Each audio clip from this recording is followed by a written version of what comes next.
To me, Global Reach Out is inspiring. It's connecting with God, reaching out to the world, and impacting life. The stories that shared is so personal and it deeply impacted me. Global Reach Out to me is reach out to the truth. Connecting hearts, connecting lives. You're listening to Global Reach Out. Episode 10. Biblical management traits every entrepreneur needs. Firstly, Christ-centric management mentality. The vocation of the entrepreneurship encompasses ingredients of leadership, planning, execution, and management. These ingredients are independent operations which go hand in hand. Every entrepreneur is a leader who directs and leads the business organization with an end in mind, which has clear missions and objectives. The missions and objectives need to be periodically managed and monitored personally by and large. Because entrepreneurship is at stake in any confined sphere of personal resources. The style of leadership, planning, execution, and management reflects the personality of each entrepreneur, which will strongly influence the in-house culture of the organization. The style of Western and Asian entrepreneurial leadership management generally has a lot to do with his or cultural background and value systems. It is expected that a Christian entrepreneurial leader would embrace biblical principles in ethics, ethos, and logos. Interestingly, Darren Shearer has acutely observed and highlighted some concerns on Christian leadership and Christian management. This is what he said. What self-respecting young man would aspire to be a manager in our culture when office comedy movies and TV shows have portrayed managers with such contempt and ridicule? Many of today's leadership gurus have been promoting the notion that managers do not care about people, vision, or mission of their organizations. They are said to only care about non-human resources and protecting their systems and processes above all else, making sure they run as smoothly as possible. Such leadership pundits would have us believe that if we want to make a real difference in the world, in the lives of people, you aspire to be a leader rather than a manager. Be a leader, not a manager, has become mainstream maxim among those seeking to make an impact in the private, public, and social sectors. One of the consequences of a society's negative view of managers and management upon families, businesses, governments, churches, etc. Irresponsibility, waste, entitlement, discontentment, poverty, unfulfillment, and much more. I am not saying that we do not need to talk about leadership and management. It is both and not either or. I am just saying that the idea of management has been all but replaced by the idea of leadership, and this has serious negative consequences for society. We love Christian leadership, not Christian management.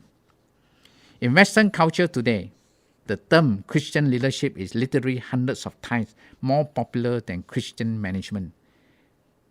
There are 203 times more books on Amazon that include the phrase Christian leadership than those that include Christian management. Google generates a whopping 400,000 search results for the phrase Christian Leadership Conference, while there are only 561 search results for Christian Management Conference. As a book publisher and marketer, I will confess that it is tempting to add the word leadership into book titles just to make them more marketable. Why is the idea of Christian leadership hundreds of times more popular than Christian management? It seems that many are eager to be great leaders, while far fewer are eager to be great managers or entrepreneurs for that matter, implies Darren Shearer. For Christians in the marketplace, what are the biblical ways to approach the execution of management? From Jesus' spoken parables, there are many biblical principles with spiritual leadership and management ingredients can be applied. Jesus' parables have spoken categorically in the context of business, financial, and or resource management. The parables are explicitly about management and managers. A manager can be defined as one charged to be a wise and responsible steward with what he or she has been given. Following is a dozens of Jesus' parables worth looking at in details. Due to limited space constraint of this broadcast, only some brief biblical principles of management will be under deliberation and further enlightenment. For example, the workers in the vineyard, Matthew 20. The two sons, Matthew 21. The parables of the tenants, Matthew 21 again. The parable of the tenants, Matthew 25. The faithful servant, Matthew 24. The parable of the sower, Matthew 13. The parable of shrewd manager, Luke 16. The parable of unforgiving servant, Matthew 18. The master and servants, Luke 17. The parable of counting the cost, Luke 14. The parable of rich fool, Luke 12. The parable of mustard seed, Matthew 13.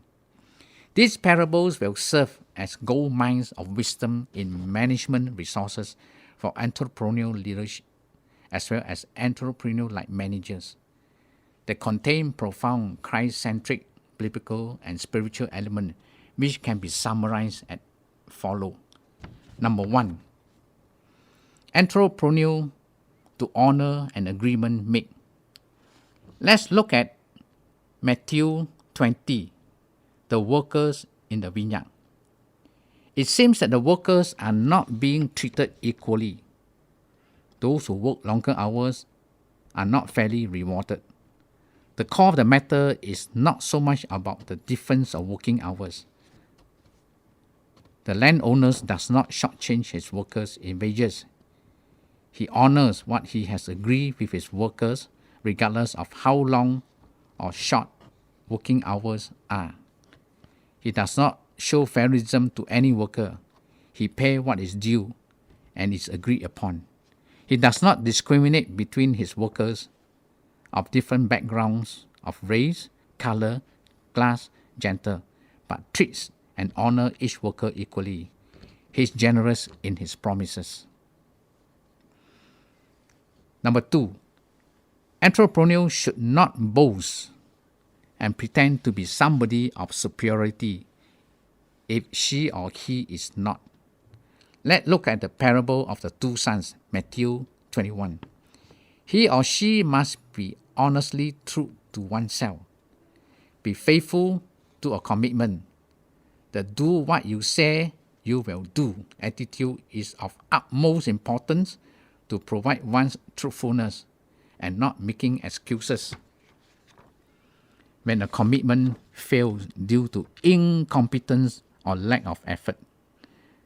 Trust takes many individual instances of commitments and years to prove one's trustworthiness. Breaking promises by unfulfillment is collateral damage to one's reputations and future trust by others. As one saying goes, once bitten, twice shy. Be humble and slow to commit with lip service. Number 3, entrepreneurs should be grateful and reciprocal in conduct. Let's look at the parable of the tenants, Matthew 21. The entrepreneurial startup opportunity always has a root from its origin. It may be a generous friend who comes alongside to assist either financially or in other resources. When the business is growing in health and wealth, remember its root and be grateful to those who assisted in the early days of startup. Do not take personal pride in the business success, and then mistreat or cut off those who render help and support in the humble beginnings. Pride invites collateral damage to decades of precious friendship. Number 4, entrepreneurial is to be good stewardship in money matters. Let's look at the parable of the talents, Matthew 25. Status quo should not be in the vocabulary of any entrepreneur. Each entrepreneur should be faithful to the entrepreneurial calling, either by choice or design. This especially for those who inherited the entrepreneurship from a successful predecessor, and they should not be just sitting on that laurel without moving forward at the appointed time.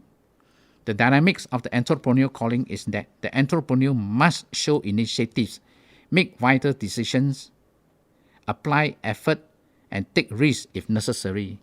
However, he or she must not squander any valuable assets accumulated during the good and the profitable time. He must understand the markets and their evolution, innovate, inspire associates, and coordinate public resources for the common good. In good stewardship, an entrepreneur will not waste the opportunity to serve society at large whenever he has the capabilities and affordability. For discussion purpose, let's look at 1. Does your culture play a big part in shaping your entrepreneurship makeup? What and how? 2. Do the parables spoken by Jesus still very much applicable in your own culture in entrepreneurship? Thank you. Tune in. The program is proudly presented by Global Reach Out. We welcome you to share our live enriching webcasts with family and friends through our website, global-reachout.org. Let's reach out to bless more lives together.